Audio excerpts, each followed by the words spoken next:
I should have known something was wrong when my mother-in-law insisted on hosting the welcome party for my daughter. But there I stood, 3 weeks postpartum, watching Yolanda arrange finger sandwiches while cooing over my baby Ella like she owned her. I'm Lindsay, and this is how my husband and his mother tried to destroy me, and how I made them regret it. Oh, darling, you look...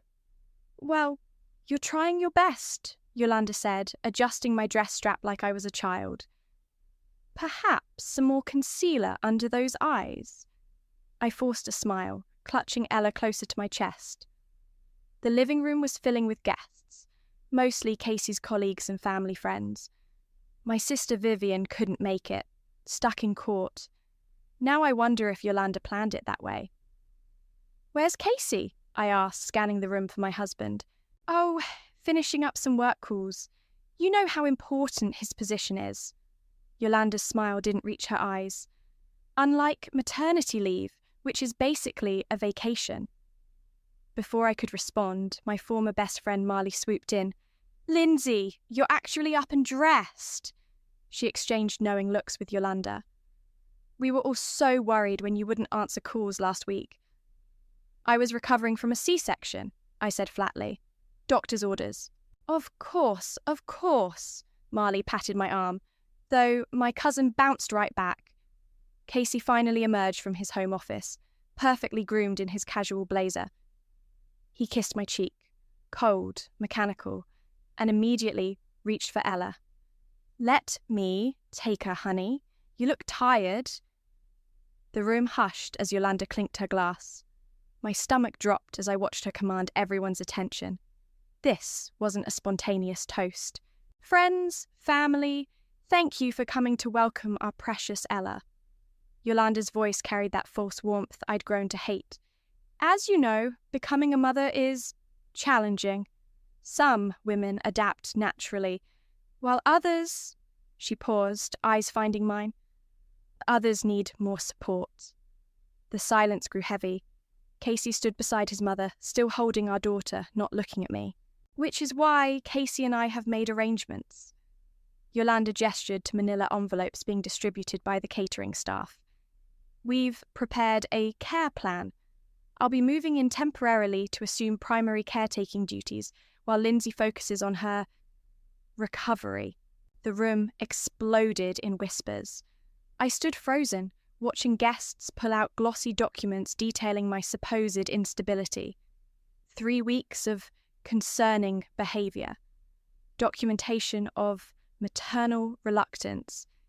Even quotes from my private therapy sessions, the ones Casey had insisted I attend with his mother's recommended doctor. "It's for the best, honey," Casey finally spoke, bouncing our daughter. "Mum knows what she's doing." I felt the room spinning, but not from shock, from rage, pure, crystallizing rage. "Lindsay?" Marley touched my arm. "Maybe you should sit." I smiled, calm, collected. "Actually, I think I'll take Ella for her feeding." Oh, I can do that," Yolanda stepped forward. "We have bottles ready." "No," my voice cut through the room. "My daughter, my breast milk, my decision." I took Ella from Casey's arms, his face flickering with uncertainty at my steadiness. As I walked upstairs, I heard Yolanda smoothly steering the conversation toward refreshments. In the nursery, I held Ella close, breathing in her perfect newborn scent. They thought they'd blindsided me. They thought this carefully orchestrated humiliation would break me. My phone buzzed. A text from Vivian. "Court filing confirmed. Operation Karma starts Monday." I kissed Ella's forehead, a cold smile spreading across my face. While they'd been planning their little intervention, I'd been planning too. Every manipulative text, every financial document, every recorded conversation where Yolanda talked about taking over once the baby arrived, all safely backed up and in my lawyer's hands. They wanted to paint me as unstable? Fine. I'd show them what happens when you back a mother into a corner. "Your grandma and daddy made a big mistake, sweet girl," I whispered to Ella. "They thought Mummy was weak. They forgot I made partner at my firm by age 30, They forgot I specialised in crisis management. Another text from Vivian. You okay? I typed back one word. Ready. The party continued below, Yolanda's laugh carrying up the stairs. Let them celebrate. Let them think they've won. Come Monday, they'd learn what real instability looks like. They wanted a war? I'd give them annihilation. After the last guest left, I sat in the nursery's rocking chair, my laptop balanced on the armrest, while Ella slept in her crib. The house below echoed with the sounds of Casey and Yolanda cleaning up, probably congratulating themselves on their perfect ambush. My fingers flew across the keyboard, sending Vivian the final pieces she needed. 3 years of marriage, and I'd documented everything. You've got enough to bury them, Vivian said when she called. The financial records alone. They'll try to use the postpartum against me, I said quietly, watching Ella's chest rise and fall. Yolanda's got that therapist in her pocket. That's why we moved first. Judge Matthews already has the emergency custody petition. The financial fraud allegations are just the nuclear option. I heard footsteps on the stairs. Got to go, coming over tomorrow? With bells on. And Lindsay? You're not crazy. You're just surrounded by crazy. Casey appeared in the doorway as I ended the call. Who was that? Vivian, checking in. I closed my laptop.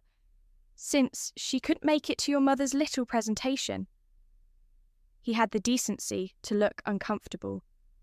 Look, I know it seemed harsh, but we're worried about you.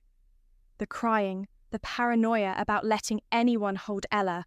You mean letting your mother hold Ella while she criticizes my breastfeeding technique? See, this is exactly what I mean. Mum's trying to help, and you're being defensive. I stood up slowly, my C-section scar still tender. Remember, last month? When Yolanda suggested putting her name on Ella's birth certificate as a precaution?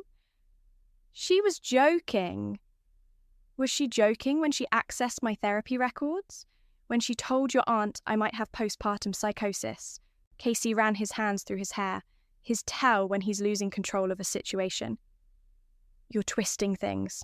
Mum's moving in tomorrow. We've already decided. No, I said simply. She's not. Lindsay? I have breast milk stored in the freezer. I'm taking Ella to Vivian's tonight. You can explain to your mother why her bedroom takeover needs to wait. His face darkened. You're not taking my daughter anywhere. Our daughter. And yes, I am. Unless you want me calling the police to report how your mother obtained my private medical records. Pretty sure that's a HIPAA violation. The threat landed. Casey stepped back, that familiar mask of calm sliding into place. Fine. One night? But we're discussing this tomorrow. Oh, we'll definitely be having discussions tomorrow. I packed quickly. I'd prepared a bag days ago when I first noticed Yolanda bringing over extra clothes. Just in case. Casey watched from the doorway as I strapped Ella into her car seat. Don't do anything stupid, he warned. I smiled, thinking of the court papers already being processed. I never do. Vivian's apartment was a 20th floor haven with a spare room already set up for us. She opened the door in her pajamas, legal papers spread across her coffee table. Holy shit, she said, taking in my face. You really are you scary calm about this? Calm is a weapon, I replied, settling Ella into the portable crib. What have you found? She held up a stack of bank statements. Remember that inheritance from Grandma last year? The one Casey convinced you to invest in his company's new project. The tech startup. What about it? It never went to the startup. Yolanda diverted it into a private account. Casey's signature is all over the transfers. I felt my hand shake for the first time that day. How much? 250,000. That's... I sat heavily on the couch. That's theft. That's why Judge Matthews expedited the hearing. Vivian poured us both wine. The custody filing was concerning, but the financial fraud? That's criminal. Casey will claim I authorized it. Casey can claim whatever he wants. We have the paper trail. She handed me a glass. The real question is, how far do you want to take this? I thought about the pamphlets at the party, the whispers, the way Casey held our daughter while his mother announced her plan to take over my role. All the way, I said, taking a sip. I want them to regret ever thinking they could take my baby. They'll play dirty. They already have. I pulled out my phone, showing her the texts already coming in from Marley and other friends, all concerned about my erratic behaviour in leaving the house. Flying monkeys, Vivian muttered, right on schedule. Let to them come. Every worried text, every call about my mental state, it's all evidence of harassment. Ella stirred in her sleep, making those tiny noises that melted my heart. I touched her tiny hand, her fingers wrapping instinctively around mine. Tomorrow, I said softly, we show them what a real intervention looks like. The next morning, I drove to my old office building, Ella securely strapped in her carrier. Otto was waiting in the coffee shop across the street, his familiar grin warming something in my chest I thought had frozen solid. There's my favourite tiny human, he cooed at Ella before looking up at me.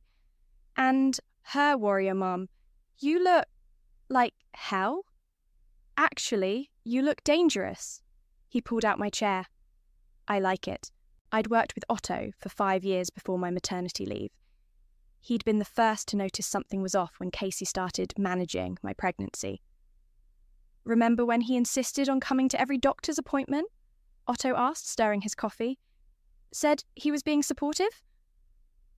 While texting his mother updates about my concerning questions to the doctor. I adjusted Ella's blanket. I should have seen it then. You were busy growing a human. Speaking of... He reached into his messenger bag. I found those email threads you asked about. The ones where Casey discussed your temporary replacement. My hand stilled. From when? 4 months into your pregnancy. Way before any maternity leave discussions. I scanned the printed emails. Casey had been planning with HR to transition my accounts permanently, citing concerns about my work-life balance after the baby. He was setting me up to be a stay-at-home mum under his mother's supervision. Keep reading, Otto said grimly. There it was. Yolanda's name in Casey's correspondence with his boss, Gareth. Discussions about a family office arrangement, using my inheritance as seed money. That manipulative son of a... Careful, Otto gestured at Ella. Little ears. My phone buzzed. Marley, again. I let it go to voicemail. She's been calling all morning, I explained. Probably reporting back to Yolanda.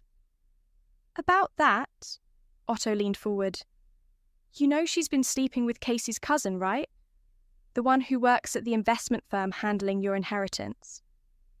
The pieces clicked. That's how they got the account information. Bingo. Otto's eyes softened. I'm sorry, Lindsay. I should have told you sooner about Marley. No, this is perfect. I pulled out my phone, typing quickly. Watch this. I sent a group text to several gossip-prone colleagues. Having coffee with Otto, he just told me the most shocking thing about Casey. Can't believe he'd risk everything for someone else while I was pregnant. No wonder his mum's trying to take control. Otto's eyes widened. You didn't actually accuse him of... Nope, just planted the seed. Let their guilty consciences fill in the blanks. My phone immediately lit up with responses. I silenced it, knowing the rumour mill was already spinning. You're scary good at this, Otto said admiringly. I learned from the best. Yolanda's been playing these games for years. I stood up, adjusting Ella's carrier. Thanks for the emails. They'll help. Lindsay? Otto caught my hand. When this is over, maybe we could... My phone rang. Vivian. Sorry, I have to take this. Stepping outside, I answered what she says. What's wrong? Nothing's wrong. Everything's beautifully right. Check your email. I pulled up my inbox while balancing Ella. There it was, a forwarded message from an anonymous account.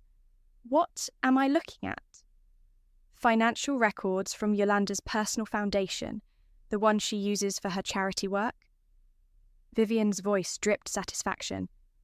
Turns out she's been embezzling from it for years, including the money she used to pay off your therapist.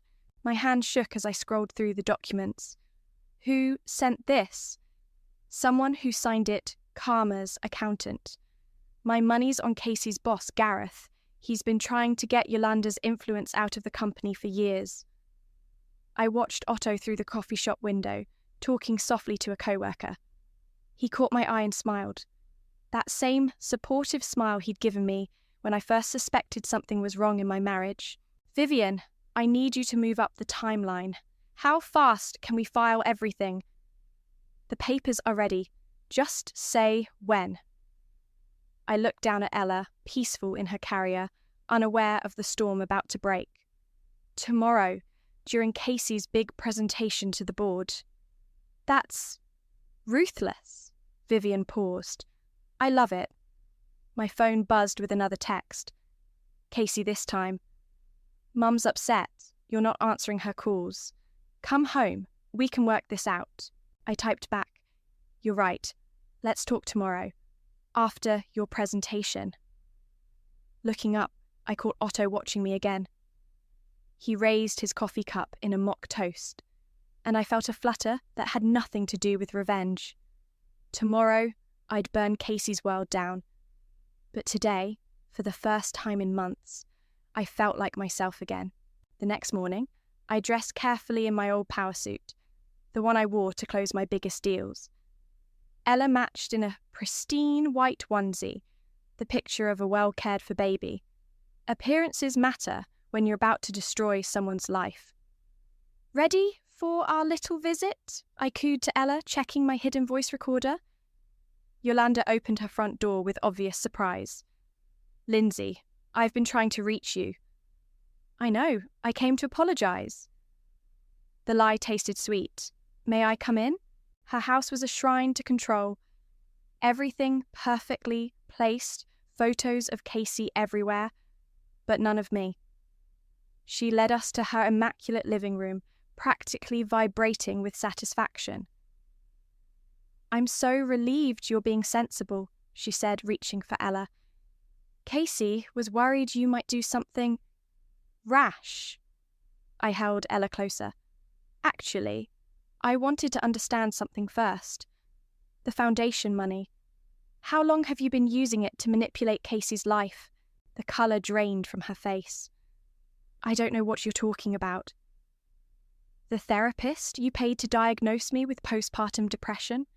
The one who conveniently shared all my sessions with you?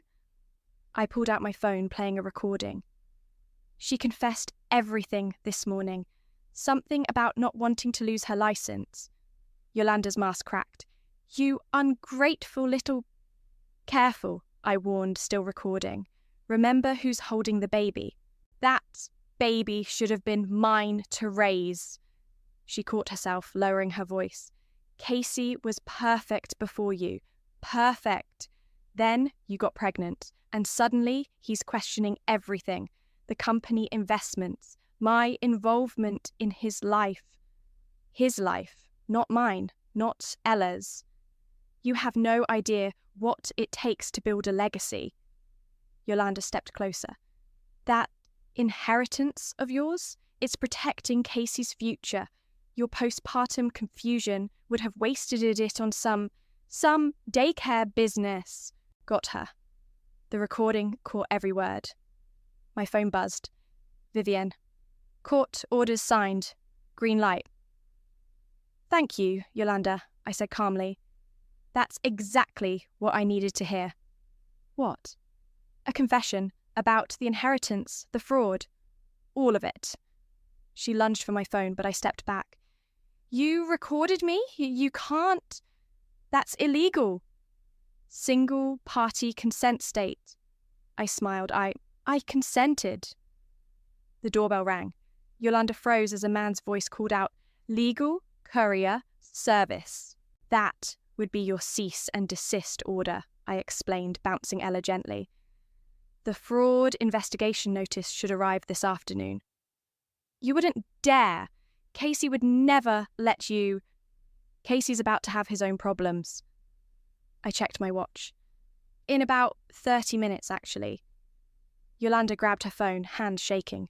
No signal. What did you do? Me? Nothing. But cell towers do mysteriously go down sometimes. Usually back up in an hour or so.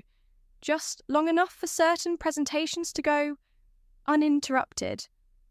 The courier knocked again. Yolanda's face contorted with rage. Get out of my house! Gladly, but first, I placed a final envelope on her perfect coffee table. Divorce papers. I had them drawn up weeks ago when I first found the transfer records. You should be proud. I learned manipulation from the best. I'll destroy you, she hissed. No, I said softly. You already tried that. At my daughter's welcome party. Remember? Ella began to fuss. Perfect timing. I headed for the door, pausing in the doorway. Oh, and Yolanda. The foundation board meets this afternoon. Funny how many anonymous tips they've received about financial irregularities. The courier was still waiting. I nodded to him as I left, Yolanda's scream of frustration following me down the walkway. My phone buzzed back to life as I drove away, right on schedule. 3 missed calls from Casey. A text from Vivienne. Court recorder ready for the presentation? On her way, I replied. Another message popped up. Otto. Just saw Casey. He's reviewing his slides, totally clueless. You sure about this? I thought about the pamphlets at the party, the whispers, the planned destruction of my motherhood. Absolutely sure, I texted back. Ella cooed from her car seat as I parked near Casey's office building. In 20 minutes, his carefully constructed world would shatter. The court recorder would capture every moment. Gareth would witness his star employee's fall. My phone lit up with a final text from Casey. Running late? Save me a seat? Don't worry, I wrote back. I wouldn't miss this for the world. I checked my makeup in the rearview mirror, adjusted Ella's bow, and grabbed the final envelope from my briefcase. Time to show them what a real intervention looks like. The boardroom buzzed with pre-presentation energy. Casey stood at the front, arranging his slides, every hair perfectly in place. He faltered slightly when I walked in with Ella, but recovered quickly. Honey, I didn't expect... He moved to kiss my cheek. I stepped aside. Don't let me interrupt. I'm just here to watch. Gareth entered, his eyebrows rising at my presence. I gave him a slight nod, our signal that everything was in place. He'd been surprisingly eager to help once I'd shown him the evidence of Yolanda's financial manipulations within the company. Quite a turnout, Gareth commented, taking his seat. Even brought a court reporter to document your big proposal, Casey. Casey beamed, missing the edge in his boss's voice. Well, it is a landmark deal. The door opened again. A sheriff's deputy entered, document folder in hand. Mr. Casey Harrison? Casey's smile flickered. Can this wait? I'm about to begin a presentation. No, sir, it cannot. The deputy stepped forward. You've been served. The room fell silent as Casey took the papers with trembling hands. I watched his face as he read. Confusion, shock, rage. His eyes snapped to mine. What is this? Emergency custody hearing, I said calmly, plus some interesting financial fraud allegations. You might want to read the part about your mother's foundation. You can't... He looked around the room, realizing his audience. This is my presentation. Oh, don't stop on my account. I settled into a chair, adjusting Ella's blanket. I'm sure the board would love to hear about the tech startup, the one you diverted my inheritance into? Or was that money actually funding your mother's private accounts? Gareth stood up. Casey, is there something you need to tell us about the investment structure? This is ridiculous. Casey's composure cracked. She's unstable. Postpartum depression. My mother has documentation from the therapist she paid off. I pulled out my phone, playing Yolanda's confession from earlier. The colour drained from Casey's face as his mother's voice filled the room.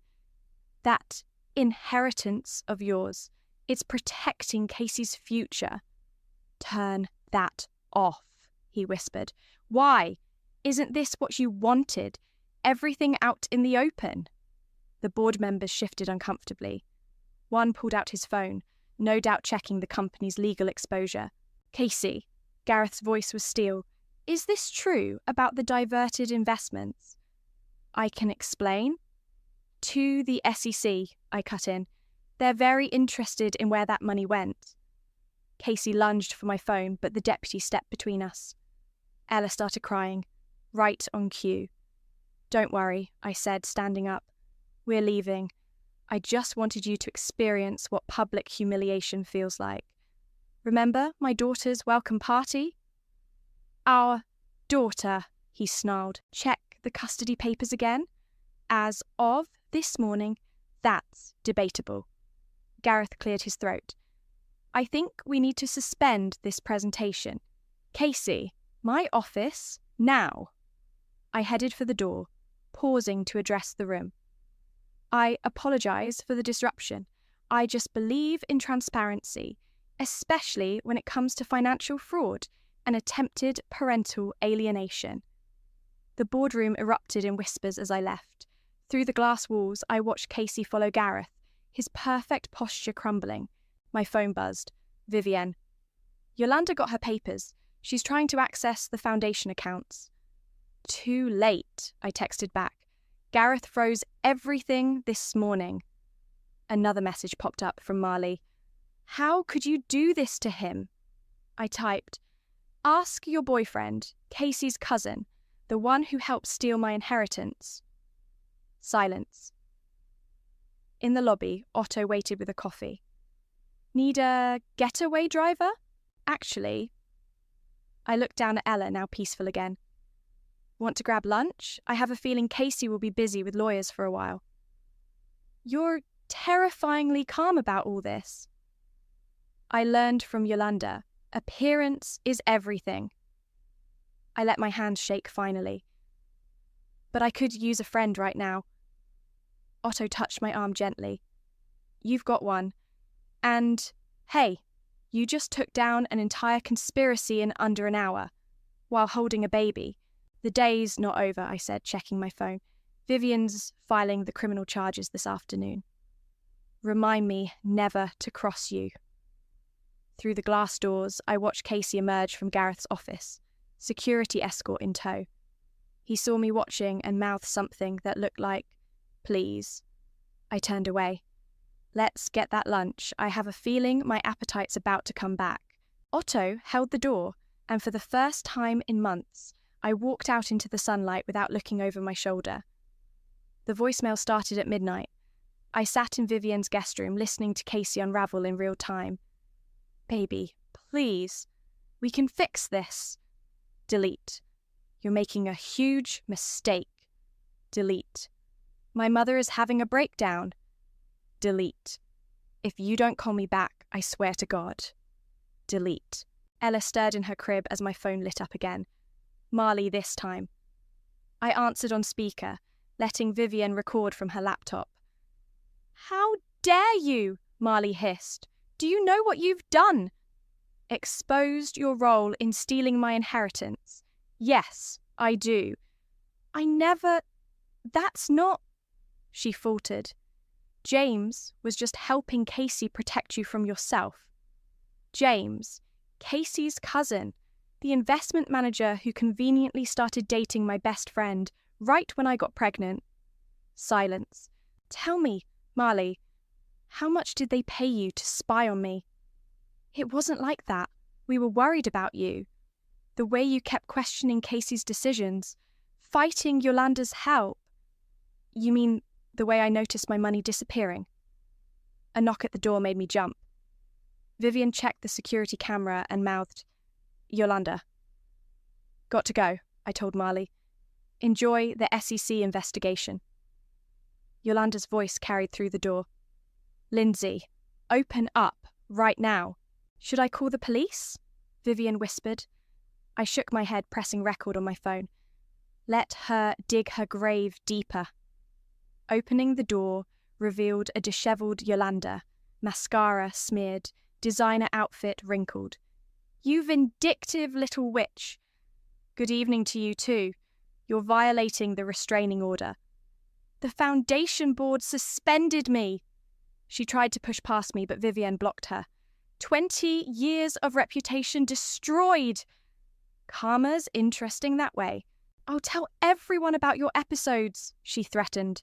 How you wouldn't let anyone help with Ella. How you isolated Casey. You mean like this? I played back her confession from earlier. The boar already has a copy. So does your pastor, by the way. The one you bragged to about saving my baby? Yolanda's face crumpled.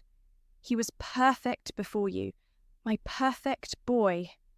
And now he's facing fraud charges. Funny how actions have consequences. My phone buzzed. Otto. Just saw Casey leaving the office. Box of personal items. Security escort. Speaking of consequences, I showed Yolanda the message. Looks like Casey's perfect career is over too. She lunged at me, but Vivian was faster. In seconds, Yolanda was face down, my sister's law school self-defense classes proving useful. That's assault, Vivian said calmly, dialing 911. On camera, with witnesses. You've ruined everything, Yolanda screamed as police sirens approached. No, I said, checking on a now crying Ella. You did that when you tried to steal my daughter. The police were professional, efficient. As they led Yolanda away, one officer paused. Ma'am, your husband's been trying to reach you. Ex-husband, I corrected. And yes, I know. After they left, Vivian poured wine. You okay? No. I let out a shaky breath. But I will be. My phone lit up with messages, flying monkeys emerging to defend Casey and Yolanda, each text more desperate than the last. They're scared, Vivian observed. The whole house of cards is falling. A new message appeared from Gareth. Board meeting tomorrow. Bringing forensic accountants. Need your documentation. Already sent, I replied. Another text from an unknown number. This is James. Marley told me everything. I'll testify. Rats fleeing the ship, Vivian said. Otto called next. Hey, you need anything? I can bring dinner. Actually, I looked at Vivian, who nodded encouragingly. That would be nice. After hanging up, I checked the security camera feed from my house, the one Casey didn't know about. He was there, sitting in his car, staring at the dark windows. Should we warn him about the new locks? Vivian asked. Let him figure it out. I watched him on the screen. He needs to understand what it feels like to be locked out of your own life. Ella made those tiny baby noises that melted my heart. I picked her up, breathing in her perfect scent. Your daddy and grandma thought they could take you away, I whispered. They forgot that mothers are built for war. My phone buzzed one last time. Casey. Please, I'm outside our house. Just talk to me. I typed back. No, but you can talk to my lawyers tomorrow. Bring your mother and your accountant. Then I turned off my phone, held my daughter, and waited for Otto to arrive with dinner. Tomorrow would bring more battles, but tonight I'd won the war. The courthouse hallway buzzed with tension. Casey sat with his lawyer, his perfect appearance finally cracking. Wrinkled shirt, dark circles under his eyes. Yolanda perched beside him, clutching her designer handbag like a shield. They both flinched when I walked in with Ella. All rise, the bailiff called. Judge Matthews studied the room, her eyes sharp. Quite a mess we have here. Custody dispute tangled with financial fraud. Let's start with the money. Casey's lawyer stood. Your Honour, My client was acting in his wife's best interest. By stealing her inheritance, Vivian interrupted, spreading documents across the table. We have proof of systematic fraud, including Mrs. Harrison's recorded confession. Objection. That recording was obtained under single-party consent law, Judge Matthews finished. I've reviewed it, along with the Foundation's records. She turned to Casey. Care to explain why your mother's charity was paying for your wife's therapist? Casey stood, straightening his tie. Your Honour, we were concerned about Lindsay's mental state. So concerned you documented everything? I spoke up, bouncing Ella gently. Every episode carefully noted, right after you moved my money. Order, Judge Matthews warned, but I caught her slight nod. Yolanda burst forward. She's manipulating everyone. She planned this. Mrs. Harrison, sit down, the judge snapped. Your Foundation's legal issues will be handled separately. The courtroom doors opened. Gareth entered with 2 men in suits. Your Honour, Vivian said. Mr. Townsend from the company board, with SEC investigators. Casey's face went ash white. Perfect timing, Judge Matthews said. Mr. Harrison, about those start-up investments. I can explain everything, Casey stammered. Please do. Starting with this document showing you diverted funds 2 months before your daughter's birth. Ella chose that moment to coo loudly. Every head turned toward us. Speaking of your daughter, the judge continued, let's address custody. Mrs. Harrison, you have documentation of attempts to alienate you from your child. I handed over the party pamphlets. They distributed these at my daughter's welcome party, 3 weeks after my C-section. A welcome party where you announced taking over parental rights? Judge Matthews asked Yolanda. Without any legal standing? She wasn't bonding properly, Yolanda protested. I had to step in. By paying a therapist to diagnose me. I pulled out more papers. The same therapist who just surrendered her license rather than face investigation. The judge reviewed everything silently. Casey kept trying to catch my eye, but I focused on Ella's perfect face. I've seen enough, Judge Matthews finally said. Mr. Harrison, your financial dealings will be investigated by the SEC. Mrs. Harrison Sr., you're facing separate charges for your role. As for custody. The room held its breath. Full temporary custody to the mother, pending final divorce proceedings. Mr. Harrison, supervised visitation only, after completing parenting classes and psychological evaluation. No, Yolanda shrieked. You can't. One more word, the judge warned, and I'll add contempt of court. Mrs. Harrison Sr., you are barred from any contact with the child. Casey slumped in his chair. Lindsay, please. Save it, I said quietly. Save it for your fraud trial. Outside the courtroom, Gareth approached. The board voted. Casey's terminated, effective immediately. We'll cooperate fully with the investigation. Thank you, I said, for everything. I should have seen it sooner. Yolanda's influence was toxic from the start. Otto waited by the elevator, holding coffee and a diaper bag. Need an escape route? Before I could answer, Marley appeared. Lindsay, wait, you have to understand. I understand perfectly. I turned to face her. You chose the wrong side. How's James handling the SEC investigation? She fled in tears. That was cold, Otto observed. So was betraying your best friend. Casey emerged from the courtroom, eyes red. Can I hold her once? No. I stepped into the elevator. Call my lawyer to schedule supervised visits after your psych eval. I did it for us, he called as the doors closed. For our family. Otto touched my shoulder gently. You okay? I looked down at Ella, peaceful in her carrier. I will be. We both will be. My phone buzzed. Vivienne. Judge just issued the restraining order against Yolanda. It's done. Not quite done, I thought. but close. Want to grab lunch? Otto asked. You should eat something after destroying my husband's life? I managed a small smile. Yes, lunch sounds perfect. As we left the courthouse, I heard Yolanda's voice rising in another courtroom, something about foundation funds. But I didn't turn back. Some fires you light, then walk away and let them burn. The last box from Casey's study hit the donation pile with a satisfying thud.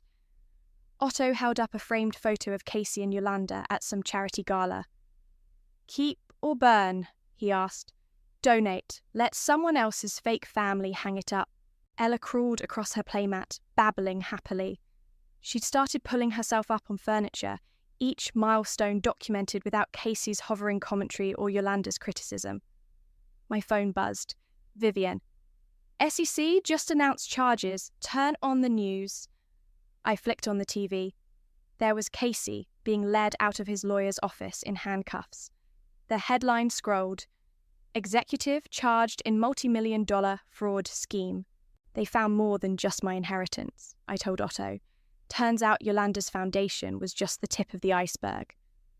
How's she handling prison? According to her lawyer's latest appeal, not well. Apparently, designer jumpsuits aren't a thing. Otto gathered more papers from Casey's desk. Hey, what's this? It was a birthday card I'd given Casey last year. Inside, I'd written about my hopes for our future family. About trust and love and partnership. Burn that one, I said quietly. The doorbell rang.